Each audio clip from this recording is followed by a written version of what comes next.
Okay, so we've started broadcasting. And the first question for this module 4 is, how do models get used in the real world? So I started by just kind of writing down some examples. They're used in like computer programming. When I was doing a class, I would have to write, well, if the user inserts this number, then if it's greater or equal to this, then you have to do this. And it was a lot of like, depending on the circumstances, you would put a model into the computer and then it would spit out whatever depending on what the user put in.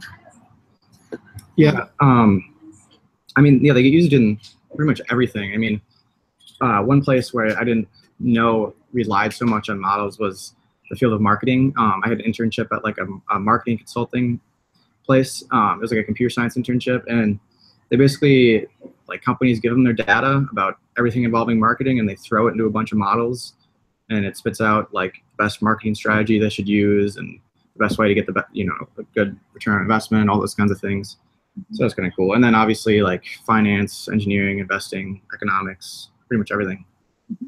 Yeah, it seems like nowadays that we use models for almost everything. Like I was watching on the news last night and how they were talking about Trump's proposals for the tax cuts. And they've already got models out there that are predicting kind of what's going to happen with, the proposed tax cuts and that sort of thing. But it seems like it doesn't take them long anymore to create these models and to predict kind of what's going to happen in the future based on whatever decisions we make. And it seems like, I don't know if surveys come into play when we use models either, but it seems like we use surveys a lot too to kind of help us maybe change the data or determine if we need to shift what we're doing. Mm-hmm. But it seems like surveys are used a lot too to kind of evaluate models from many different things, whether that's schooling or things that we build or design or that sort of thing. But I think there's a quote I heard that how like data is like the oil of the 21st century. How like companies, I mean, I think everyone's just realizing the value of big data, and so they're trying to apply data to literally every decision they make in business or everything. So sometimes that works really well. Sometimes it has bad externalities. Sometimes it doesn't work. But yeah, it's a big new thing. Yeah, it definitely seems like we try to use data to justify every decision that we make. Yeah. From running a house to running a business, it all comes down to data and running models. The next question is how do you anticipate using mathematical models in your future work outside of this class? Do you two anticipate? I know for me, since I've been out of college for many years, it doesn't seem like I have used models a lot. And I don't know that it really was never a focus as much when I was in college, but I really like how this course really uses models and it shows us how we can use models, today and in the future. So I didn't know what you two are thinking, like with your careers or. I mean, I thought of a very basic example. I don't know for sure, but just throwing out that if I were to go into teaching, I would use a model for like calculating grades, probably to be favorable and fair, hopefully. I really like that. I didn't even think of that as an idea, but. Because I mean, with like, coming into college and then the syllabi where it's like, this is how you calculate your grade and this is what this does. And it's kind of showing me, wow, there are a lot of ways you can do this, some that are good, some that really suck. You're right. That's a really good example of a model used with teaching. Yeah, I mean, for me, like already in like computer science classes, I created a model that like simulated like shipments going around the world and offloading different things and whatnot, and like that was kind of cool. And then with my internship, there were a bunch of models that I was kind of around. I didn't really create any, but yeah, definitely in the future, I think being in a engineering type job, I could see myself using models for like lots. Yeah, like mathematical models. You think? Yep. Yeah. And I always felt like I used models to design something or create something. I don't know that I ever, other than like dimensions and weight and forces, that sort of thing. And maybe that is models, and I just didn't really correlate the two together until maybe now, like with taking this class, that is creating a model. I feel like model is just kind of an upgrade from like equation, you know? Yeah. I mean, equation is a model. Yeah, it's like same difference, kind of. Yeah. Any equation you can just put data instead of into the variables, and then it's all of a sudden it's a model. Yeah, I like that. Okay, the next question is have you used models in other courses related to your major or your job? Being a math major, every course. Yeah. And with me, yeah, same, pretty much. Yeah. Yeah, with every. So I'm, for me, like not so much as I would have anticipated. But I think for me too, a lot of it is like I've done more of the business side of things. But I guess you can correlate that too into models and predicting how the business is going to do and what you need to do in order to get the business done and that sort of thing. I've started switching kind of like Molly into thinking of teaching though. And so I really like switching that gear. Well, the thing is, I wrote down for my answer, kind of like how the book kind of talked about how even though we don't say it, we definitely use mental models all the time. And I realized, I used to work at a place called Kumon. It was just a after-school teaching program for reading and math. Yeah. I used my mental model for like grading the kids' work, and I'll tell you, it was a messy model because we had so many different grading books, and some of them were similar. Like you would have A1, but then there would be 1A, and you can't mix up the two. And so that was like an internal math model for me. It's like, okay, if it's this level, then I have to grade it this way. But if it's this level, then I have to remember this. And it was a lot of, circumstantial things that models take into account. Oh, that's really good. Yeah. Yeah, I hadn't thought of it that way. I was trying to think of even like, since I've been at home with my kids, like what have I used modeling for? And I think the big one that came to me was like budgeting.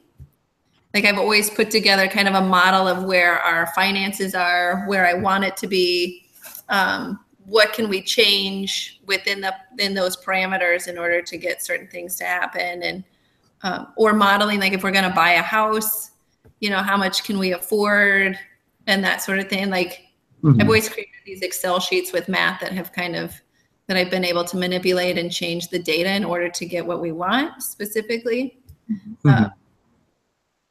But I think with wanting to be a teacher, I've kind of struggled with where do I put in models with mathematics and that sort of thing. But so I really appreciate like hearing that sort of thing. Like, that you think of the grading as a model.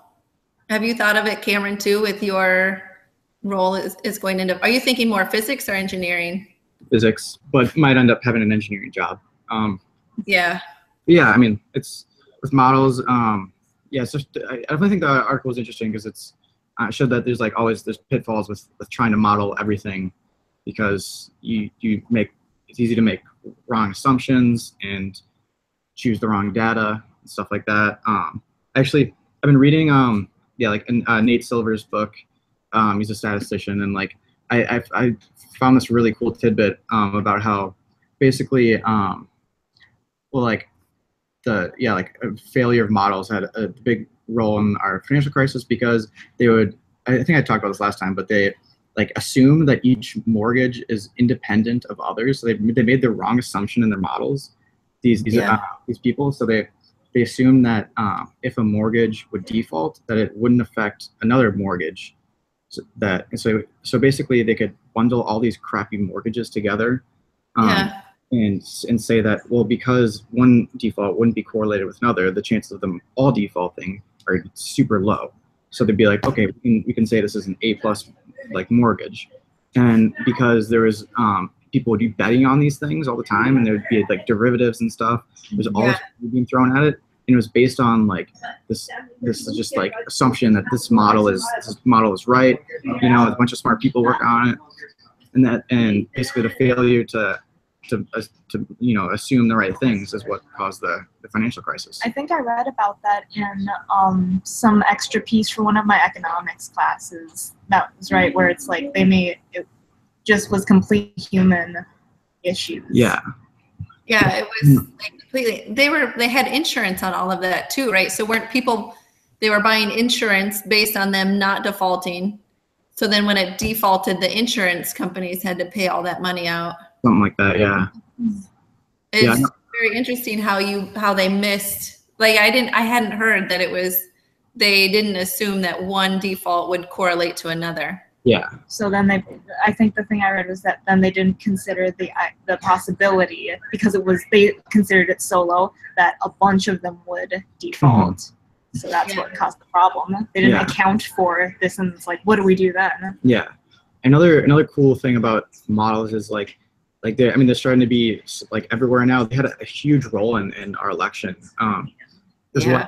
What like these data firms would do, like Cambridge Analytica was one of them, is they got access to all this voter data, like not only voter data but like also Facebook data and stuff, and like who their voting preferences were, age, all this stuff, put it into their models, and then they would target advertising based on specific they would use artificial intelligence and target advertising down to like specific people and whatnot, and so that ended up influencing people.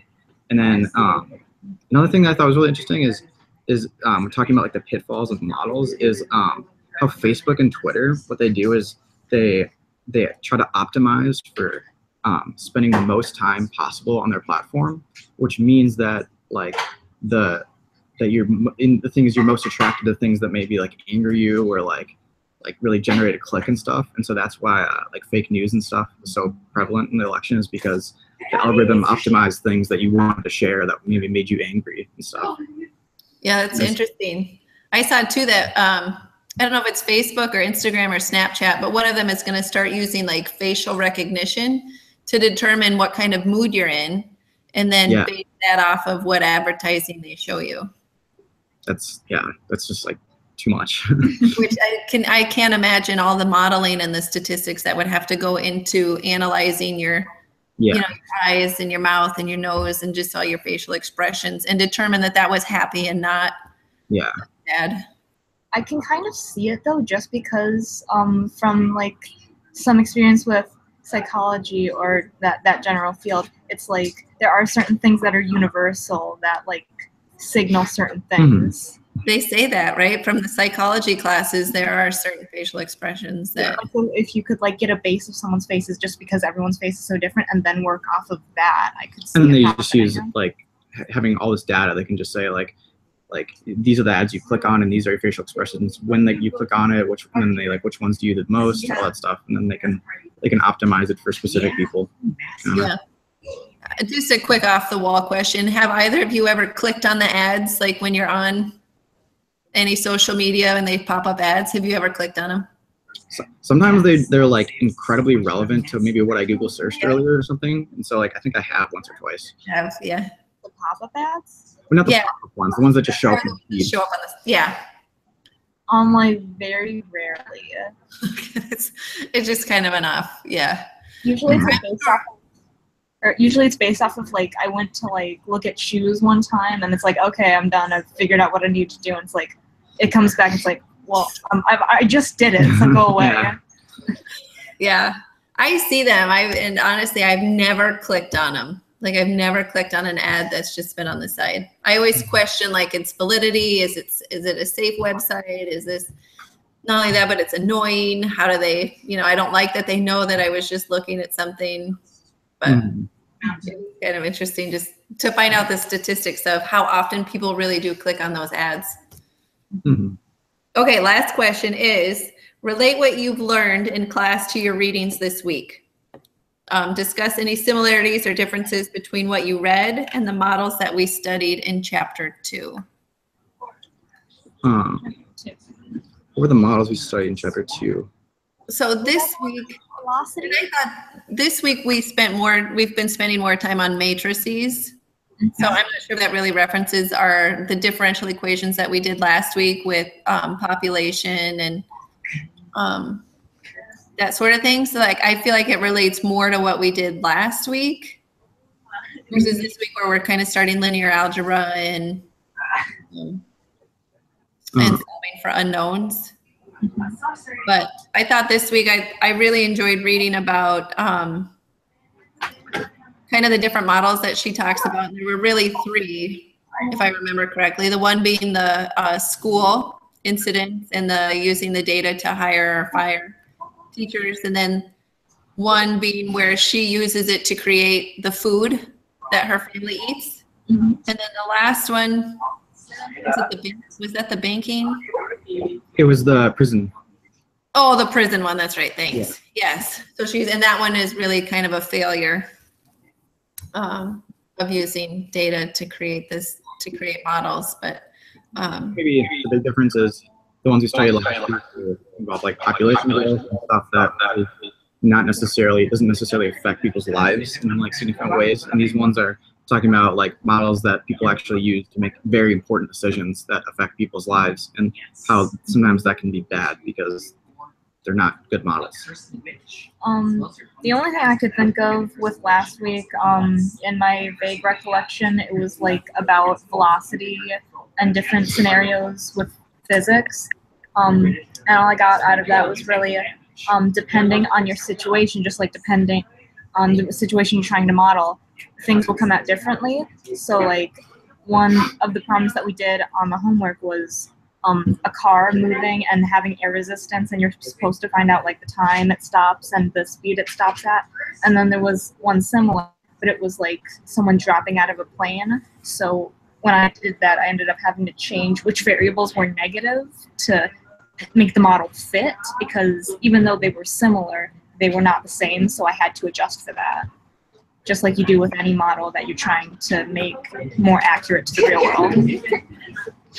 Yeah, I forgot about the velocity and acceleration and the jumping out of the airplane ones. Yeah, those were good.